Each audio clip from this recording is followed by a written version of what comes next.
Sounds great. Well, thank you all for having us. This is great.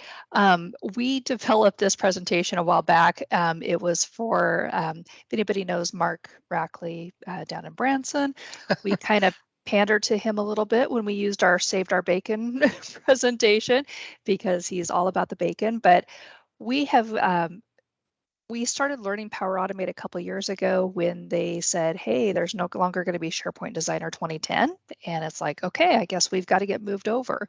And so that's kind of where we started jumping in. And so this presentation is just some of the stuff that we learned along the way. We don't know everything. We did a lot of research on the internet for different things. And so you'll see some references that we've got in here throughout about who we found the information from, and again, our own little twists on different things. So feel free to ask questions along the way if you have anything come up, and we'll just kind of run through here. Tom is going to send the presentation, and what we typically like to do is we don't really like to do live demos. Tom especially. I really hate live demos.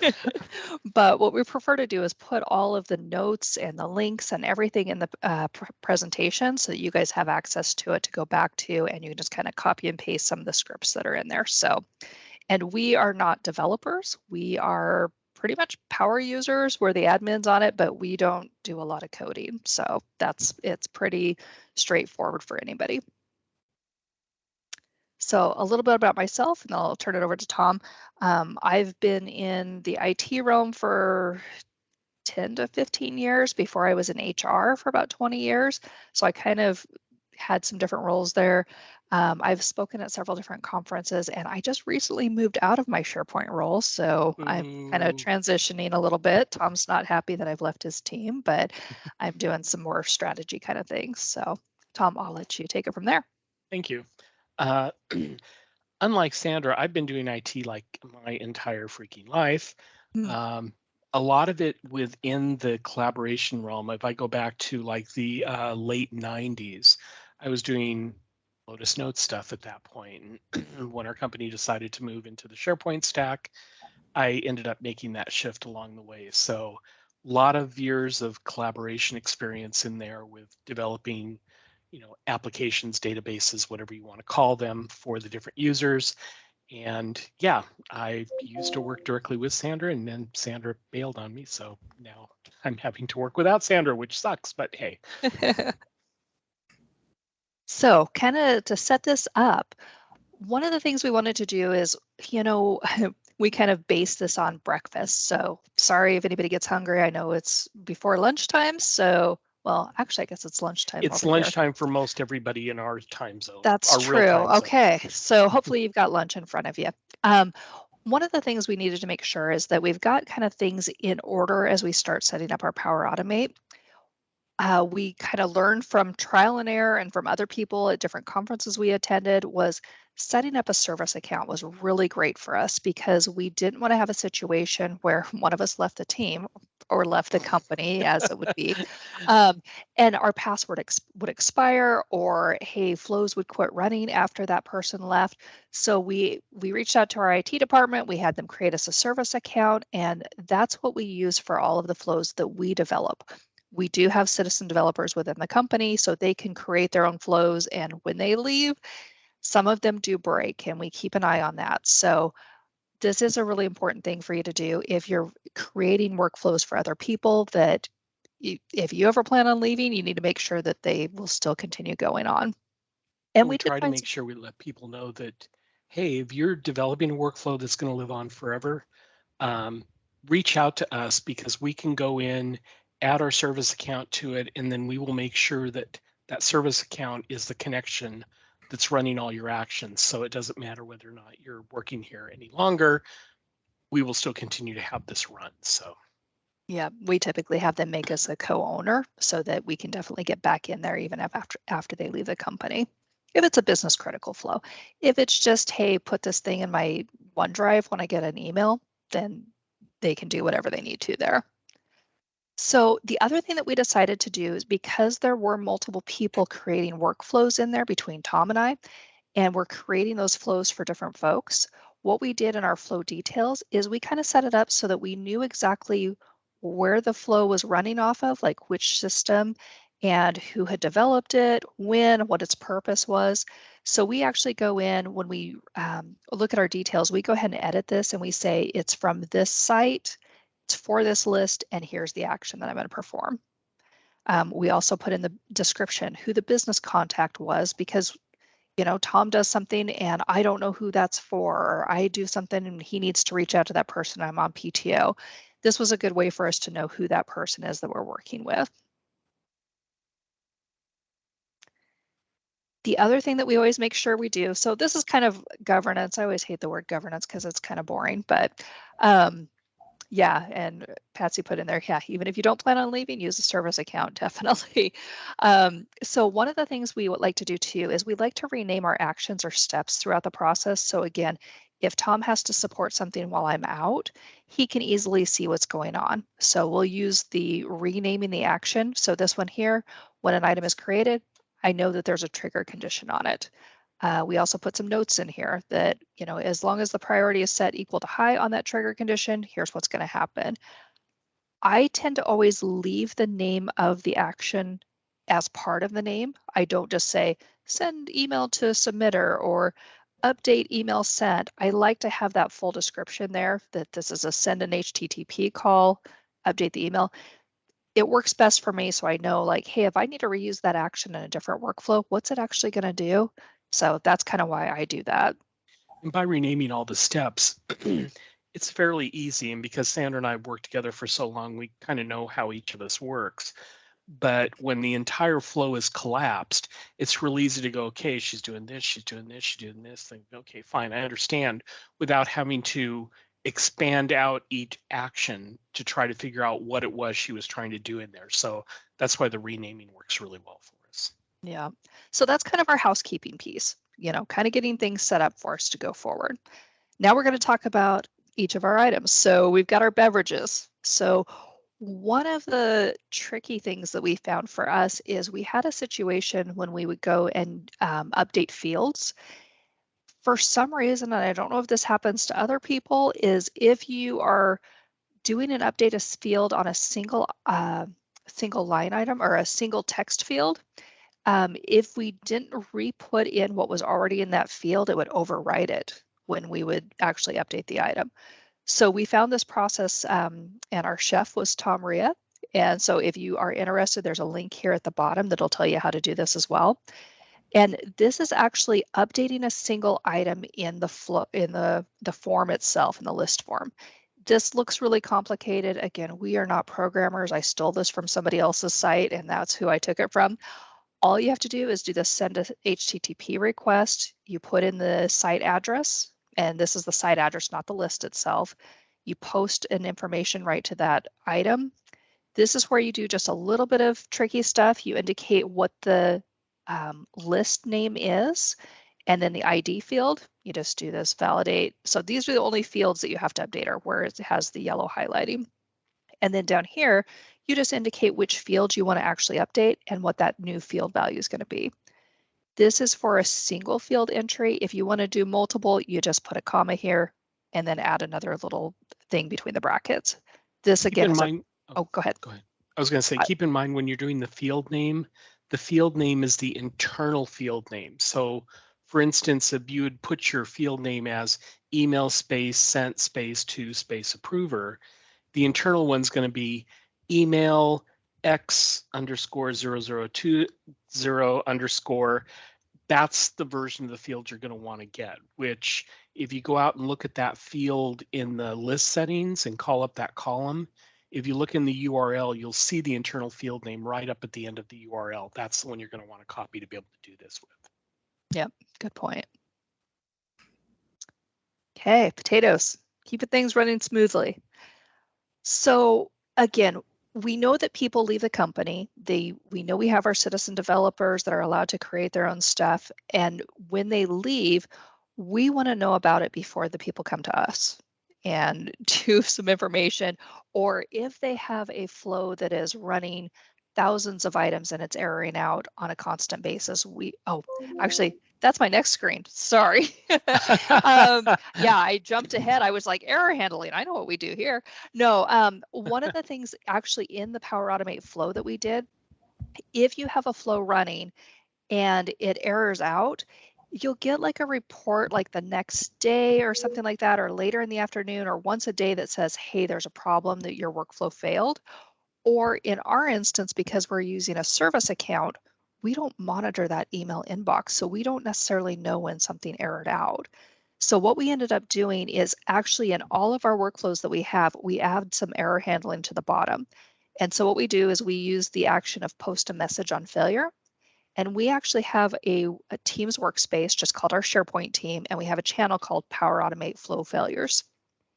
And we set this to run after the thing above, and we say only run this and post out to our Teams channel if the item before it had failed, is skipped, or has timed out.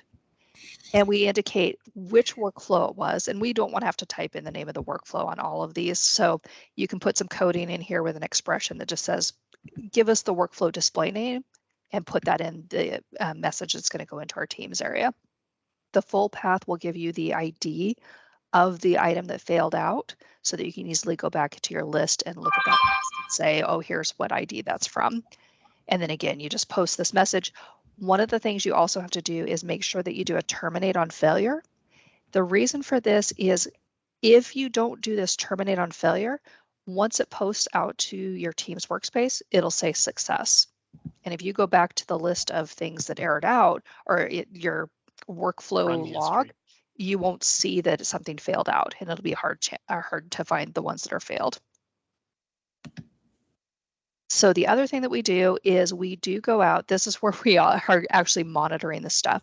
So I really like this. Tom doesn't use it as much as I do, but if you go down the left-hand side of your Power Automate area, under monitor, there's a Cloudflow Activity. You can come up here at the top. You've got your all activity, notifications, and failures. This failures one is a quick, easy way to jump to anything that has failed out. So, and you can just click on this and it'll take you right to the failure, which is awesome.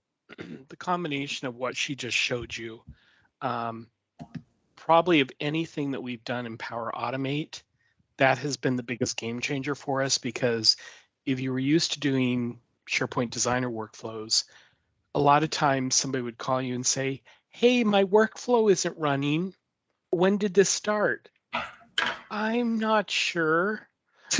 And trying to go back and forensically figure out when this thing may have stopped running or what's going on was close to impossible.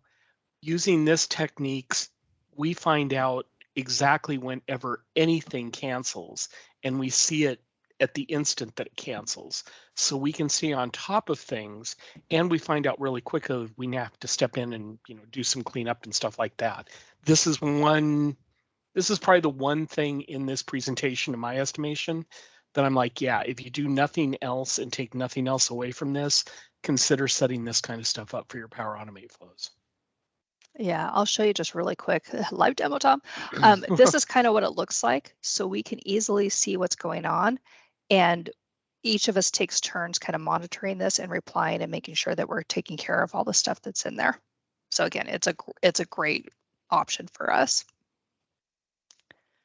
Okay, over to eggs. Avoiding the infinite loop. Scott Shearer showed me this at one of the conferences I went through, and thank goodness he did, because they can be a nightmare. If you are using the when an item is created or modified, you want to make sure that if you go through and you're actually making a change to the form as you go, like, hey, I want to send an email and then I want to update this field that says email was sent, you're going to re-trigger the workflow because it's modified again. So it's really important so that you don't have these running all the time. Even if there's not an update, you don't want to waste all your flow runs. There are some API request limitations that you might need to be aware of based on your licensing or something like that. So, and also it's difficult to figure out if a flow actually did anything. You just don't want to keep these running. So what you can do is on that trigger action that you've got there, you just click on the three little dots up here at the top. You go into settings and you can go into this trigger condition. And what you do is you say, if the, I think I have this set up a little bit weird, if the value in the list, the status is equal to high, and it's not SPO Flow Admin that made the recent update, then go ahead and trigger the workflow. And what this means is if I made an update using our service account, and that's what we call our service account is SPO_flow admin. When we go and update things, that's what gets registered as SPO flow admin is the one that actually made that change. So if somebody goes in, puts in an item and says it's high, and they're the ones that created it, send this out. And again, we just want to only trigger it at that instance. And we put a special note on here of what the condition is as well. So it's really easy to set up. Again, I encourage you to go back to that link here at the bottom. It'll kind of walk you through a lot of stuff. We have a list that we kind of keep on our side desk of, hey, what are these trigger conditions? Because they're not the easiest thing to know how to do. You can kind of go through some of that stuff. I think, Tom, wasn't there a presentation we saw recently that showed how to get this easily? I think I used the content. Use compose. Compose, I think it's compose. Yeah. And so because you have to do this in the special format here, and it took me forever to get my mind wrapped around it. What you can do is you can actually go out and use a compose statement in your flow and basically say, this field is equal to high or whatever. And then if you do advanced, it actually then translates it into this format. The only thing it doesn't put is the @ symbol in the front. So then you can basically copy this, go back into your trigger condition, put that in, put an @ sign at the front of it, and you've got what you're working for at that point. Yeah. So I think, Tom, this is over to you now. Wow, that came quickly. I know, right? So one of the things that has really frustrated me, and that was when I would send emails, they don't have a really good technique in there to create a nicely formatted link in an email to take you somewhere. And so what you would have to do is you could just put, hey, this is a test email, and you put that link to item value in the list, but then it gives you that big old long honking URL with 3 lines of stuff in there that you don't want. Well, if you want it to act like an actual anchor tag where the link is clickable, what you would have to do is go into HTML mode on the email by clicking the little angle brackets there in the toolbar, and then coming down here in HTML mode and adding the ahref tag and put your information in there, put the link that you're going to, whatever the word is that you're going to click on, and all that's great. The problem with this, though, is that you'd save it and it would look fine until you went in, like change the flow, and you come back and it completely mangles your link and the link doesn't work anymore. And so what I found is to keep this from going back into WYSIWYG and messing everything up again, is I could put a div up at the top and a div at the bottom. Since Power Automate doesn't quite know what to do with that in terms of putting it back into the what you see is what you get mode, it would leave it in HTML. Everything would continue running. It's great. You can keep it that way and your emails look fine. Sandra, fortunately, figured out an even better way to do this, and that is she actually goes out and does a compose action in there and builds the link into the compose action. So in this particular example, we want the destination URL to link to a tag that says SharePoint site, and we have the whole anchor HTML tag in there. And so then when you get to the email, you don't have to go into HTML mode. You can just leave it in the WYSIWYG thing and just post in the outputs from that compose. Select it, that's the only thing there. And then when the email comes out, it's going to say, and you will only be able to access your files in SharePoint site. And so that is really cool. I've started to use this all the time because it just makes the whole email a lot cleaner. So that's a technique I definitely encourage you to take a shot at and try. Pancakes, multi-value choice field. Oh, this one's a lot of fun. I highly encourage you. We got this from Laura Rogers because Laura Rogers rocks. Check out this link because she explains it with some more nuance and some more different conditions that you might work with. But when you're trying to go in and update a multi-value choice field, I was thinking, no problem. You just go in and put, the value in there. But the problem is, if you have a multi-value field, it wants to do that update of, in this case, the state value for every single state value you have in there, each as a separate update, which means it's going to keep overlaying itself every single time. So to try to get a multi-value set of values into a multi-value choice field in an update, you have to go about it in a slightly different way. You end up having to create a array variable and then put the array variable in there. So what you do in this case is I'll say, okay, say you've got a state field that has Oregon, Idaho, Washington in it. You go ahead and apply to each state value, put the state in there, and then the array variable that you set up, which in this case we call temp state, you end up putting curly brackets, and then within the curly brackets you have value, colon, and then that particular value. So the first time you ran it, it put Oregon in there. Second time, it would append a new value of Idaho, append the third value of Washington. So when you get done with this loop, you have an array value that's got all three of those in there. Then when you come into the update item, you can collapse that whole state field down and just put the value of the array in there. That will put all three values out into that, and you don't have to worry about it running the update 3 times and overriding itself each time. Again, that one's a little bit difficult. I highly recommend that you check out Laura Rogers' thing, because she also talks about how to do that for people picker fields that have multi-values. So definitely look at that one. It's a good one. Sorry, I was trying to grab the link and paste it in the chat window, but yeah. Okay. It just kept clicking me there. So yeah. Okay. So how to get a number of items to process in your flow by using the get items action. Take a quick drink here. So this is one where it takes a little bit of time to figure this one out, but once you get used to it, it will really make your get items run much more efficiently. So get items is when it goes out and says, hey, I'm going to get all the items in this particular list, which may be fine if you only have 10 or 15 items out in the list. But if you've got 1,000 or more, it can be really inefficient. So what you want to do is you want to take a look at these 4 fields that are at the very end. And you'll find those if you click on the advanced options, and it will expand it out. And there's filter query, order by, top count, and limit columns by view. So the filter query, you have to use this OData filter query language to do it. But in this particular case, when I'm running this workflow, I only want to see items where the status is equal to notification in process, and my first notification date, you'll see it's using the internal name of the field because I put spaces out there, is less than the LE, and then I have a substring, which is an actual date I'm comparing to. So instead of seeing the 1,000, 1,500 items that we have out here, I only get the 3 that actually pertain to what I want to process, obviously much more efficient.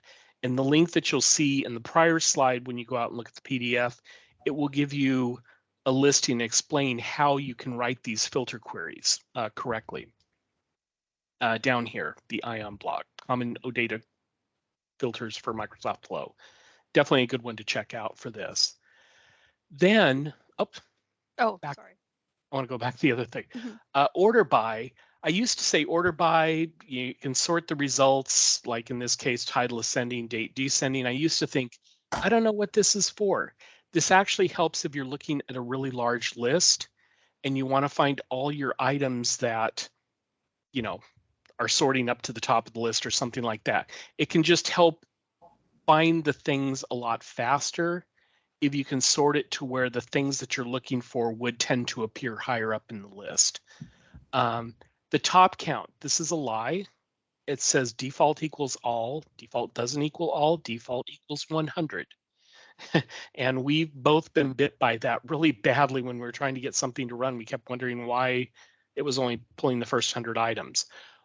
The most you can have it there is 5,000. It's the whole 5,000 view limit throttling type thing that you have.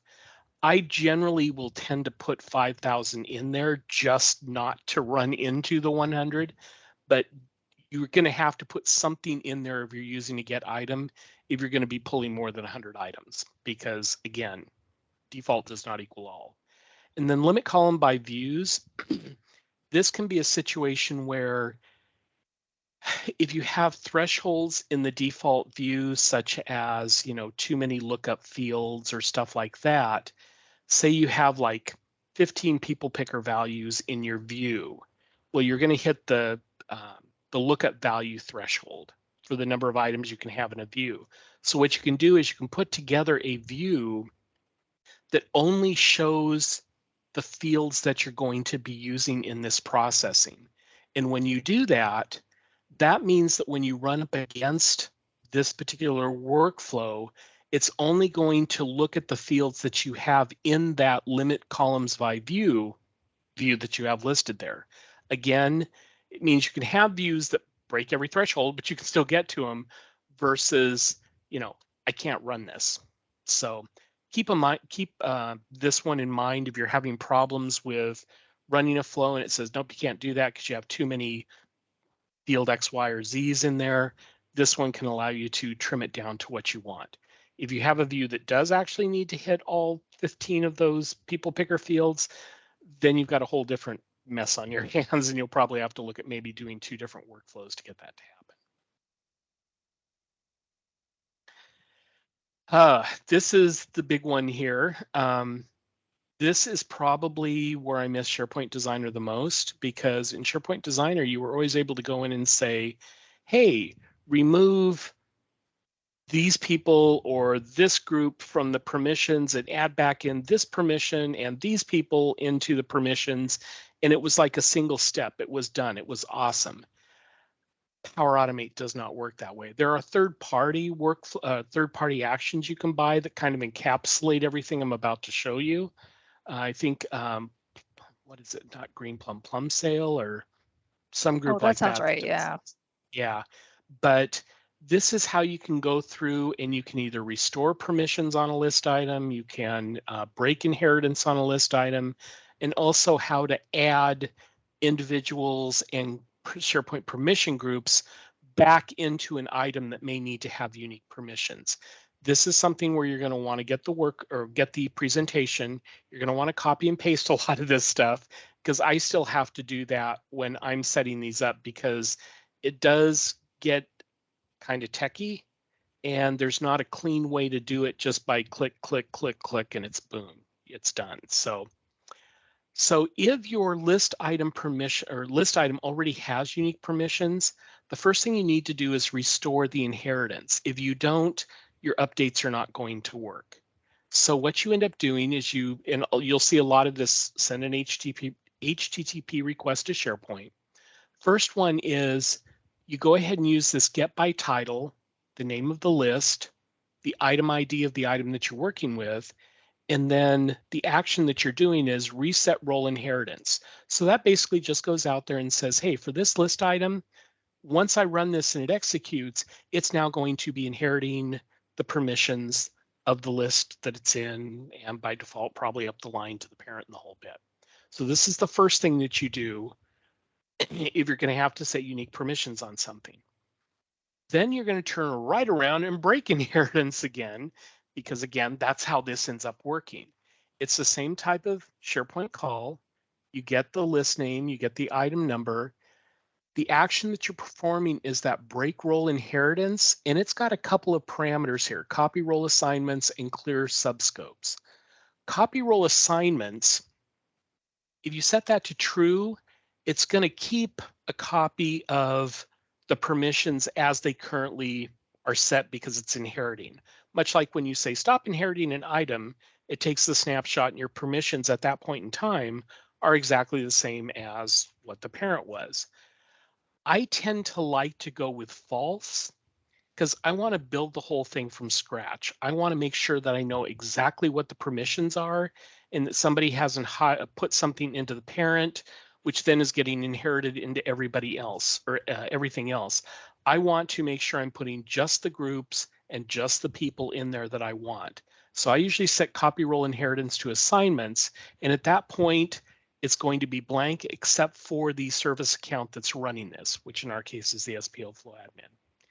The clear subscopes is if you had child items that were going to inherit from this, you'd set it to true, false if you want to leave the child items alone. Because this is just a list item, generally that child thing doesn't tend to come into play for the list item. So I just go ahead and set that one to true, because if you can figure out a way to get something under the item to inherit, fine, go for it. I don't care. Now, this is a series of like 3 steps that you have to go through if you want to add a group into your permissions. So again, send an HTTP request. What we want to do is do a call to site groups, and then we want to get by name, and that's going to be the name of the permission group that you want. So say it's going to be SharePoint team site owners and SharePoint team site members and visitors. You'd put the name of that group in here, and then that's going to run the action, and it's going to give you some information that you can get from your dynamic content that is going to be used in the next step. The next step is going to initialize a variable, and in this case, I would call it like, temp SharePoint team owners or something like that. Now, when you go in, it looks like you're trying to do this d.id to grab the ID of the permission group. So whatever the underlying ID value of that permission group in that site, that's what you're going to get out of this. It's going to be a number basically. But the problem is there's nothing to select that tells you what d.id is. You will never find that out there. So what you basically have to do is go into the expressions for the value, and you type in this body statement, and it's body parentheses, this send an HTTP request. It's the action name of the action that you had right above this. And the only difference you do is if you looked at the action name right up above, you'd see send space and space HTTP request. It puts underscores where all the spaces are. But basically you fill in the name of the action, then you do the square bracket, single quote D, square bracket, single quote ID. It'll look like an expression when you key it in, but if you like save the entire workflow and you come back in, it's going to look like this d.id, which is great. And you hover over it, you should see this phrase there. And if you have that, then you're on the right track. The third thing that you have in mind, or that you have in play here, is this is where it actually adds in the permissions to that list item. So again, HTTP call, you get by title the name of the list, the item that you're working with, and then you have this add role assignment. And it's going to get that ID from that prior step, which is why we were doing that HTTP call. And so it's going to say the principal ID of what you want to add in is that particular group that you had in the variable right above it. And then it wants you to provide a role def ID.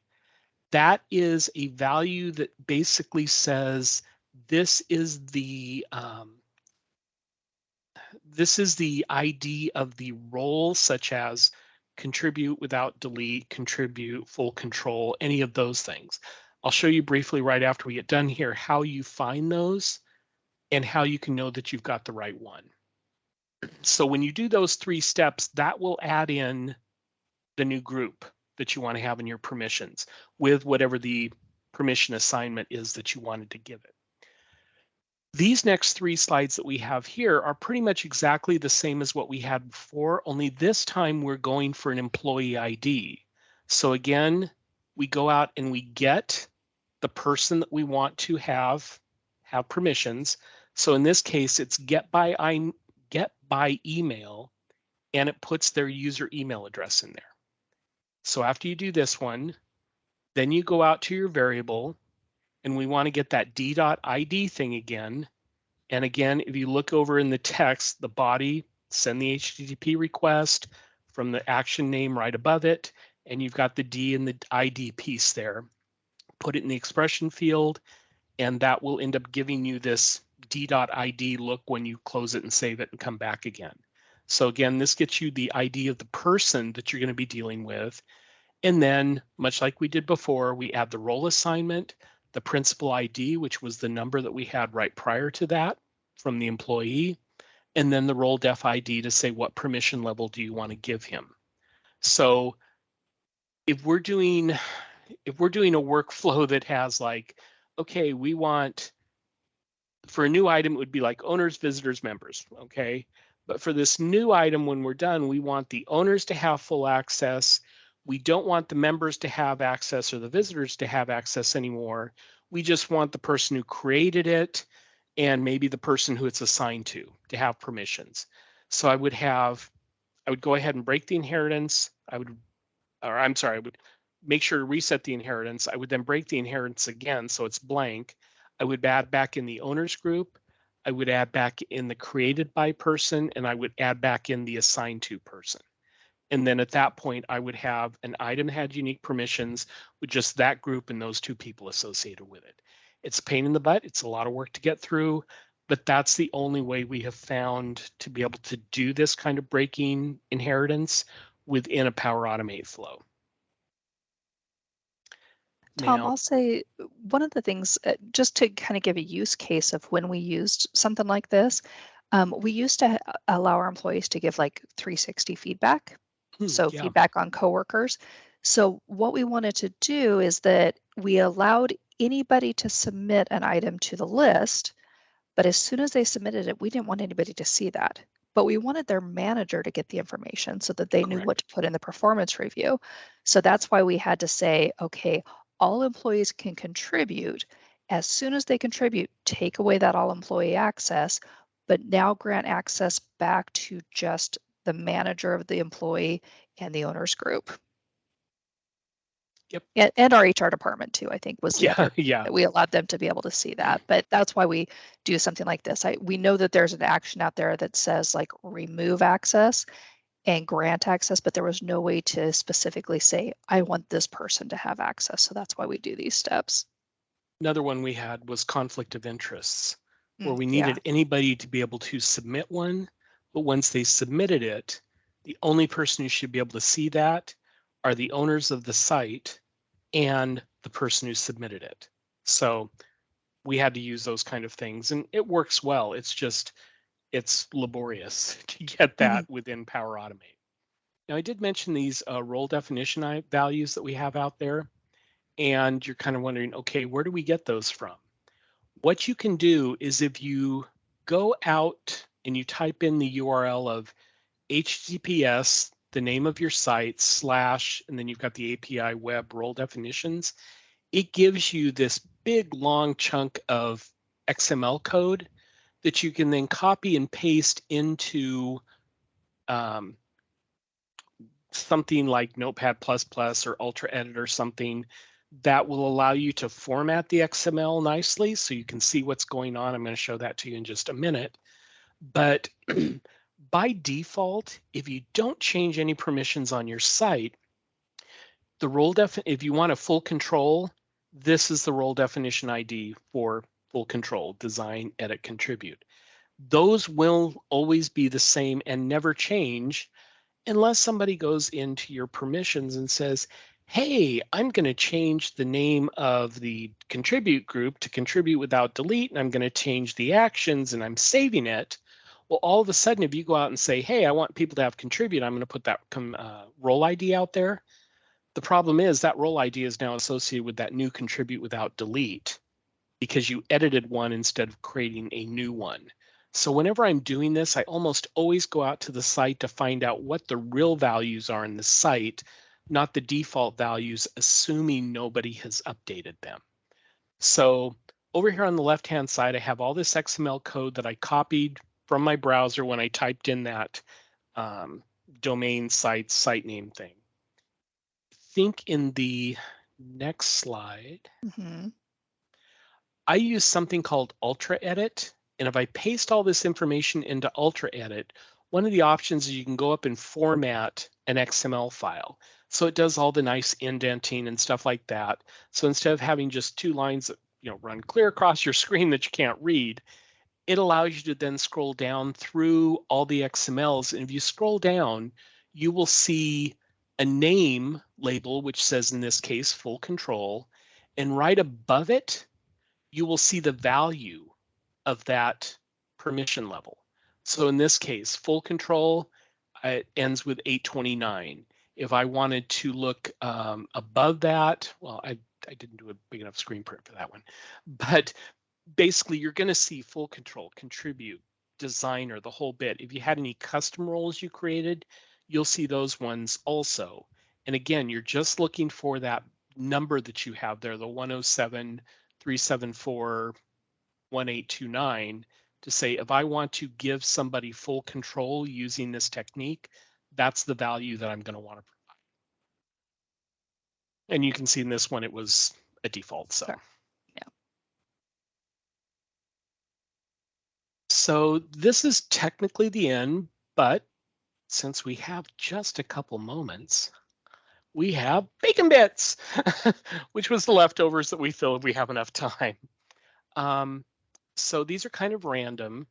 Occasionally, when we're doing these send an HTTP request, if we have one that deals with emails and we want to put the person's email out there to get back their profile information or something like that, occasionally what happens is we have names, last names that have apostrophe, like O'Connor or O'Reilly or something like that. Technically, they're invalid, but they're still allowed, they'll still route, but it screws up your particular call because now the single quotes that had your email around it, your email ends at like O, because you have that other single quote in there and you can't go any further with it. So what you have to do is you have to escape the single apostrophe so that you can use that particular email address in your HTTP call. And you can do this in a compose statement. So what you do is you basically say, I want to replace the user profile email, the apostrophes that we have out there. And this replace statement, it basically says, get the user profiles or get the user profile email address. And for each single quote, which is the quote, quote, quote, quote, because two single quotes is a single quote in escaped, you want to replace it with quote, quote, quote, quote, quote, quote, quote, quote. It does not look intuitive at all. The first time I saw this, I thought, you're kidding me, right? This actually works. So if you do this in order to be able to get an email address with an escaped single apostrophe in there, you can then use the output from this compose statement in your HTTP call as your email address, and it will be valid. And it will not choke because it's got the quote unquote extra apostrophe in there. We've got like 4 people. Every time I see their name crop up in the list, it's like, oh, I want to die because I'm going to have to do this again. The other thing that we run into, unfortunately, let me think about, okay, yes, add this one. So when you're doing these permission updates and you're trying to find the ID of the person who's been added to the permissions before. So you've got that hidden site collection user list that has all the people who have gone out in this or been out in the site at some point in time. They each have an ID value assigned to them.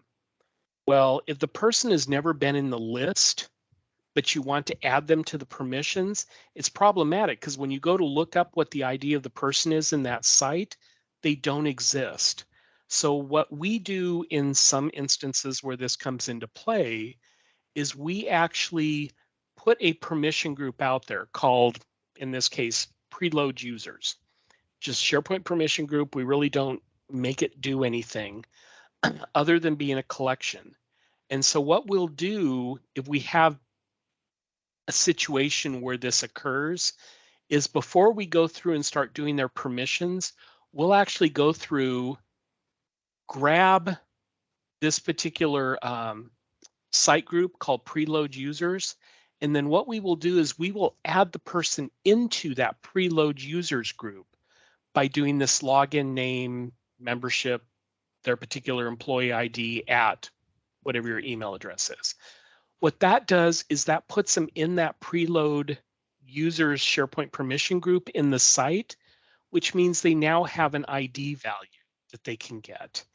And at that point, you can then go through all those steps to say, get the person by ID, get their principal ID number, and then add them back into the permissions for the list item. Again, this is just one of those situations where the person's never been in the list before, he's never been to the site before. You'll need to do something similar to this in order to get them out there so you can work permissions on them. And do we have that some? was the end of the slides.